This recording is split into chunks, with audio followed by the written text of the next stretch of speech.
I woke up a bit early. I set my alarm an hour early without really realizing it. I'm having my hearty nutritionals.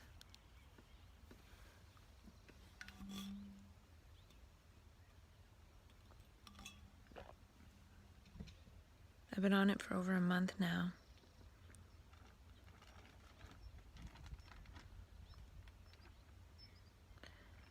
And I'm feeling less drugged. But I'm not quite feeling any level of happiness, which is okay for now. Could be just not being around the people I care about as well. So I'm seeing that's really important. So that definitely wasn't something that's included in the Glad Park experiment.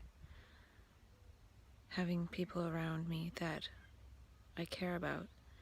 And I care about the people around me that I meet here, but it's not the same as knowing people for a lifetime or 6 years. And I'm still itchy from bug bites. And I don't know if I talked about this sciatica pain I was having yesterday. It was so bad. I had to walk the whole day. I couldn't sit down. Even at night, I was just pacing around walking because I couldn't really sit down and feel comfortable. I remember when I first went raw vegan about 7 years ago. I just cold turkey raw veganed it, and my legs hurt for several days. My quads were burning. So it could be something to do with releasing toxins. Maybe some of the drugs are coming out of my nervous system. I had those 2 days of just laying down. It could have been from laying down. So now I'm on 450 milligrams lithium, 3/4 of a 50 milligram trazodone, and 25 milligrams of Seroquel. So I do have to remember that this is my main goal right now, is to see if I can come off these drugs. And this is a good environment for that. Though, again, it feels like I'm wasting some of the environment because I'm just not up to my usual self, my usual medicated, stable self. So I hope that this doesn't destabilize me. And I was watching one of Steve Pavlina's videos on receiving criticism, and I got it wasn't really a critical email, but it was kind of strange, and I don't know if I want to talk about it because I don't want to talk about other people too much. But it sort of threw me off. Like, what the F?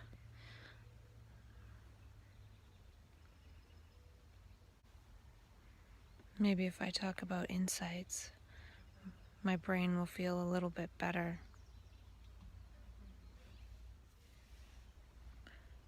It was interesting that I was watching the Steve Pavlina videos, and then I got that email, and then I watched a video of his on accepting criticism or something like that.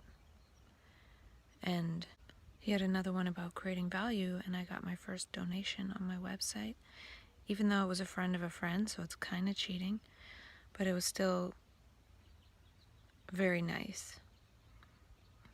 And I was thinking of donating to that person who emailed me, just to be like, thank you and goodbye. But I'm thinking to myself, why should I even do that? But anyways, maybe I'll talk about it later. And I wrote down, thought is a gesture that becomes a trait, at least historically. Now it's a trait that we all have that we don't really question. Because initially it was just this movement of sound that gave some kind of pointer. But now what it's pointing to is all confused, and it's pointing to me, which is an illusion. And I feel like intelligence and love are emergent properties of humanity, which is what we are behind the me. We're all the same. we all have that same love, but right now we all have this same thinking going on, and it's from a pool of thinking, and it's not really personal, yet we take it personally. So the trouble is more so taking it personally and making a me out of it than thought itself.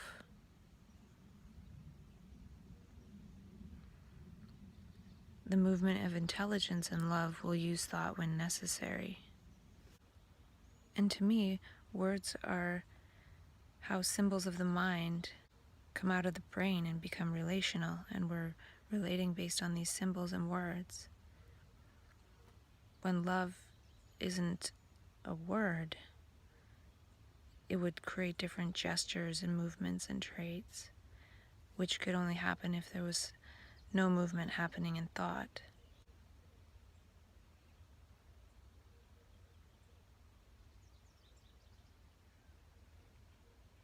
There's a little fly on me. Wonder if he sees me. Wonder what I look like to him.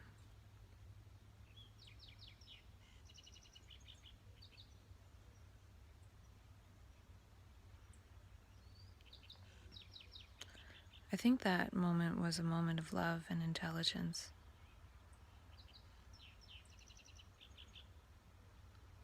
Just really being with nature.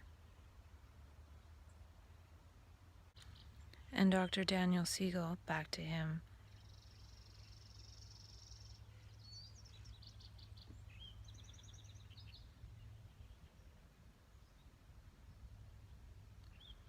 talked about brain electrochemical energy flow with symbolic value.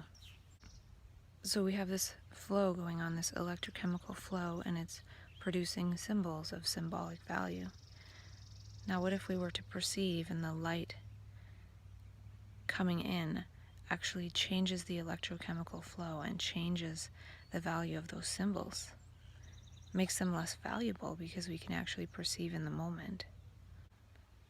And he said electrochemical flow has information of symbols, and to me this sounds a little bit like what I was talking about with how the molecules of emotion, those chemicals, actually carry with them the holographic information about what it is that caused us to react to that pattern. So in a way it contains the interference pattern of everything that could trigger that emotion, and that emotion wants to be triggered, so it's going to actually have many degrees of variability to what can be triggered by that. And the light of insight actually changes that whole electrochemical process, because if we saw things now, if we perceived now, we wouldn't emote so much. And those emotions and making those peptides and neuropeptides and enzymes are wasting our energy, protecting the grand holographic image that we have of ourselves. So it's like we have this big holographic image and all the emotions are in different places on it, representing different parts of the patterns of what we can be triggered by. I feel map consciousness is emerging to the level of love, to be an action of love by the universe, an agent of the movement of love. I've had this sensation a few times when I wake up in the psych ward. It's like when I open my eyes, everything materializes around me. It doesn't feel like it was there. It feels like it comes out of nothingness. That's happened in the psych ward a couple times, and when I'm in that state, I know who's coming in the door. It's really strange. Maybe that's related to how some people say the universe is in me. And in that way, it could be that matter is an emergent property of the mind, of consciousness. It's almost like a death of the me into consciousness, into nothingness. Thought as me dies into consciousness. And Dr. Daniel Siegel said, emergent properties are mathematically ascertained aspects of reality. If this love and this intelligence is an emergent property of reality, how does one measure that? I don't think one can. I feel like one can be the measure of that by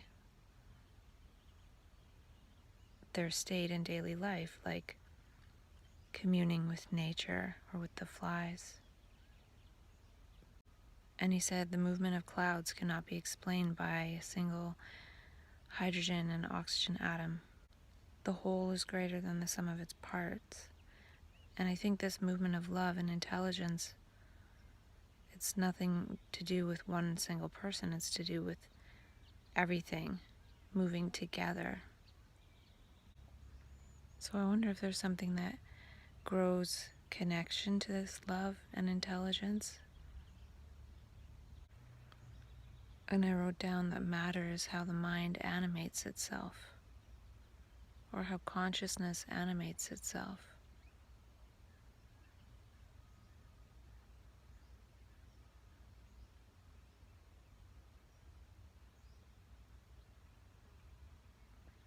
And it's something that helps us navigate consciousness. But it's not the only thing. It seems like it's not good enough anymore because the world is at risk. So this other movement comes in and moves matter in ways that seem implausible and not according to the laws of physics, but only some people see it. But in a way, the laws of physics are structured to kind of keep us comfortable. We can understand how things work somewhat predictably and not live in fear. But when they start working in different ways, we start to get kind of scared, like in dreams. But that can happen in actuality for some people. So I don't really think they're that fixed. And that's something that might happen in map consciousness is one can't rely on the laws of physics. It's perhaps that one relies on the laws of love.